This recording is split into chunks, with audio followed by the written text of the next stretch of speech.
Hi students, welcome to KC Botany. Half yearly exams பார்த்தீங்கன்னா biology ஸ்டூடெண்ட்ஸ்க்கு and pure science botany zoology ஸ்டூடெண்ட்ஸ்க்கு வந்து complete ஆயிடுச்சு. So உங்களுடைய மார்க்ஸ் வந்து எவ்வளோ அப்படின்னு சொல்லிட்டு கமெண்ட் பண்ணுங்கள். ஒரு சில ஸ்டூடெண்ட்ஸ் வந்து ஃபீல் பண்ணிகிட்டு இருக்கலாம், ஐயோ நான் வந்து ஹாஃப் இயர்லி மார்க்ஸ் வந்து கம்மியாக எடுத்துட்டேன், நான் வந்து என்னால் அதிகமாக எடுக்க முடியுமா அப்படின்னு சொல்லிட்டு ஒரு சில பேர்த்துக்கு வந்து டவுட் இருக்கும். ஸோ தாராளமாக நீங்கள் இனிமேல் இருக்கக்கூடிய ஸ்பேஸில் வந்து படித்தாலுமே உங்களால் ஃபுல் மார்க்ஸ் வந்து எடுக்க முடியும். நீங்கள் எவ்வளோ வந்து அச்சீவ் பண்ண நினைக்கிறீங்களோ அவ்வளோ மார்க்ஸ் வந்து ஸ்கோர் பண்ண முடியும். ஸோ நம்ம வந்து பார்த்தீங்கன்னா ரெகுலராக botany zoology and pure science botany zoology bio botany பயோசுவாலஜி எல்லாமே என்ன பண்ணிகிட்ருக்கோம் அப்படின்னா அப்டேட் பண்ணிகிட்ருக்கோம். ஸோ அந்த வீடியோஸ் எல்லாமே ஆல்ரெடி வீடியோ லிஸ்ட்டில் இருக்குது.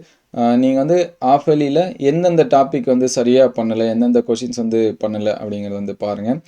இன்னும் ஒரு முக்கியமான விஷயம் என்னென்னா, ஆஃப் இயர்லியை பொறுத்த வரைக்கும் இது டிஸ்ட்ரிக்ட் வைஸ் கொஸ்டின் பேப்பர் தான்.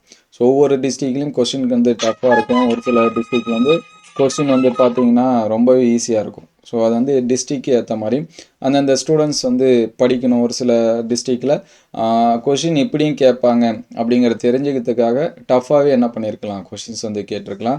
ஸோ அதனால் அதை பார்த்து நீங்கள் வந்து பயப்படுத்தலாம், ஐயோ இதே மாதிரி தான் பப்ளிக் எக்ஸாம்ஸ் இருக்குமோ அப்படின்னு சொல்லிட்டு. பப்ளிக்கை பொறுத்த வரைக்கும் எல்லா ஸ்டூடெண்ட்ஸ்க்கும் ஈக்குவலாக இம்பார்ட்டன்ஸ் கொடுத்து தான் கொஷின் எடுப்பாங்க, சரிங்களா. நானுமே ரீசெண்டாக ஒரு சில கொஷின்ஸ் எல்லாமே பார்த்தேன். ஒரு சில டிஸ்ட்ரிக்ட் கொஷினில் 1 மார்க்ஸ் எல்லாமே ஒரு 4-5 1 மார்க்ஸ் வந்து இன்டீரியராக கேட்டிருக்காங்க, பயாலஜி இந்த மாதிரி. ஒரு சில டிஸ்ட்ரிக்டில் ஈவனாக பப்ளிக் எக்ஸாம்ஸில் எப்படி கேட்பாங்களோ அந்த மாதிரியும் கேட்டிருக்காங்க. ஸோ அதனால் ஹாஃப் இயர்லி நினச்சி நீங்கள் வந்து பயப்பட தேவை, மார்க்ஸ் வந்து கம்மியாக வந்துருச்சு அப்படிங்கிறத வச்சு நீங்கள் வந்து ஃபீல் பண்ண தேவை. ஸோ நெக்ஸ்ட்டு பார்த்தீங்கன்னா நமக்கு வந்து இருக்கக்கூடிய ஹாஃப் இயர்லி லீவில், சரிங்களா, நமக்கு வந்து சென்டம் ஸ்டடி பிளான் அப்படின்னு சொல்லிட்டு அப்லோட் பண்ண இருக்கும். ஸோ யார் யார் ஸ்டூடெண்ட்ஸ்க்கு வந்து வேணுமோ கமெண்ட்டில் எஸ் அப்படின்னு சொல்லி டைப் பண்ணிடுங்க. உங்களுடைய மார்க்ஸ் எவ்வளோ ஸ்கோர் பண்ண நினைக்கிறீங்க, அதாவது பப்ளிக்கில் 100க்கு எவ்வளோ ஸ்கோர் பண்ணணும்னு நினைக்கிறீங்க அப்படிங்கிறதையும் கமெண்ட் பண்ணுங்கள். அதே மாதிரி பியூர் சயின்ஸாக பயாலஜியா, ஸோ உங்களுடைய மார்க்ஸ் போட்டு பயாலஜி அல்லது உங்களுடைய மார்க்ஸ் போட்டு பியூர் சயின்ஸ் அப்படின்னு சொல்லிட்டு ஃபைனலாக எஸ் அப்படின்னு சொல்லிட்டு டைப் பண்ணிடுங்க. நம்ம அடுத்தடுத்த வீடியோஸில் கண்டிப்பாக சரிங்களா, சாப்டர் வைஸாக ஒவ்வொரு சாப்டர் வைஸாக என்னென்ன கொஷின்ஸ் வந்து படிக்கலாம், எப்படி படிக்கலாம் அப்படிங்கிறதையும் என்ன பண்ணுவோம், அப்டேட் பண்ணுவோம். ஸோ இந்த டைம் மார்க்ஸ் கம்மியாயிடுச்சுன்னு ஃபீல் பண்ணாதீங்க. பப்ளிக் மார்க்ஸ் தான் நமக்கு ரொம்ப முக்கியம். அடுத்த ரிவிஷன் இது எல்லாமே இருக்குது. ஸோ கண்டிப்பாக நம்மளுடைய மார்க்ஸ் வந்து இன்க்ரீஸ் பண்ண முடியும். டெய்லியும் கொஞ்சம் கொஞ்சமாக படிங்க, சரிங்களா. பயாலஜிக்குன்னு கொஞ்சம் டைம் ஒதுக்கி ஒரு 1 or 2 hours வந்து படிங்க. தாராளமாக நம்மளுடைய மார்க்ஸ் வந்து என்ன பண்ண முடியும், இன்க்ரீஸ் பண்ண முடியும்.